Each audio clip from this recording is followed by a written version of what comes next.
Hi, Professor Rhodes. I am taking a few minutes to talk with you about this interview of a pastor from a different tradition. And I am making sure that I can see all my notes from my meeting with my good friend. Um, so I interviewed a good friend of mine who is an Episcopal priest. His name is Rock, and he serves at St. James the Less Episcopal Church. You can hear my daughter Hope also wants to get in on the conversation. Um, Here in Ashland, Virginia, and really unique thing about Rock, he was a Baptist minister, a Baptist church planter, before he became an Episcopal priest. And if I can be frank, um, he he he did a great job at church planting, but there were just some things that came up, mainly same-sex marriage, that some of the people who were sponsoring his church plant did not agree with, and he had members from the city, because he was church planting down in the city at the time, who were coming to his church, who practiced same-sex marriage, and um, his funding got pulled.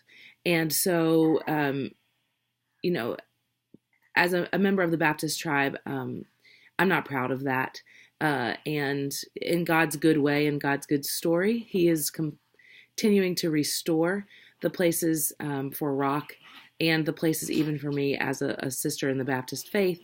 And a friend of Rock said, my friend, you need a bishop to cover your butt, and to help you, and to guide you. And so I reached out to Rock because I knew that he would have a unique story, and I knew part of his story, but asking him these questions and then talking about the eight practices was really beautiful.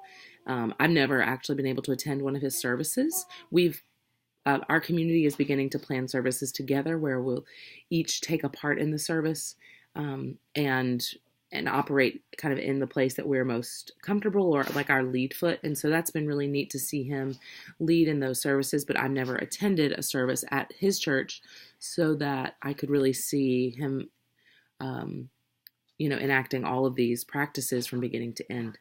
So what I loved about what Rock said to me, was that, Baptists tend to be free in form but rigid in belief. Episcopals tend to be rigid in form and free in belief. And what he meant by that was, the liturgy brings the story to life, and each week he feels it his call to bring it back to the story. So he's asking, his congregants, why do we follow the cross? And we're going through all of these symbolic things to model how to follow the cross. So he said really his motto is to go out into the world and to go and serve the world. And they do that each week through, the way he explained it was just really beautiful. So the service begins and a call to worship is called, and that would be the gathering and sending. And he either speaks it or sings it, and they process in. And there's a cross in the front, and there's a cross in the back, because the cross leads us, and then the cross sends us out. And then he talked about the ways that he uses the Book of Common Prayer, and he explained how, let me see this word he used. What is it called?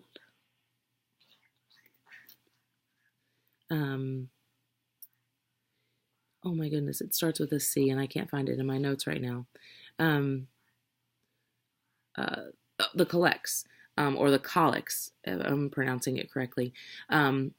So we're in year C. We actually use the liturgy at my church as well during the ordinary times, and during some of the high seasons, and then we'll teach a little bit on different series. But he's using year C because we're in year C, and then he allows those Old Testament and New Testament, a gospel and a psalm every single Sunday, and then he really tries to preach his sermon that would touch each of those. And he said, obviously sometimes the Spirit is at work and they're all like collectively working together. And other times, he is,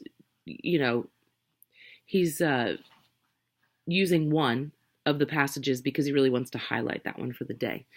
Um, so they do a joint confession. They use those confessions from the Book of Common Prayer. And then he said the most beautiful thing for him is getting to serve communion each week. He said it's so tactile that a lot of times when people will come and put their hand out, when he puts the bread in their hand, they'll rub their thumb. Even if they can't look him in the eye, every week he gets to serve the bread and the cup. And he explained how the Episcopal Church really, it is the bread of Christ. It is blessed by the priest. If he's not there on a Sunday, then he pre-blesses it, and his deacon, who is a lay leader, but also in his church, his lay leader, who is the deacon, is not on the way to becoming a priest, but that's also like a way that they practice. He just explained to me like how the bishop works, how the priest works, and how the deacons work. It's just fascinating. I said, Rock, could I have a half hour of your time and buy you a Starbucks coffee? And we were there for an hour and 15 minutes. So it was just a great time together, and it just gave me an insight in how to continue to pray for him. And he's been at the church 18 months, and they're getting ready to vote on his permanency at this church. And I'm just really prayerful for that, and it sounds like it's going really well. He and his family will move into the home that is next to the church. Right now they live down in the city, so they'll be moving north. I'm just really grateful for this experience, and thankful that I can talk about it over video, and you can get to know me a little bit more, and my daughter Hope, and also hear about my friend Rock. I hope you have a great day. Sorry that this one is a little bit lengthy. I hope that's okay. Thanks so much.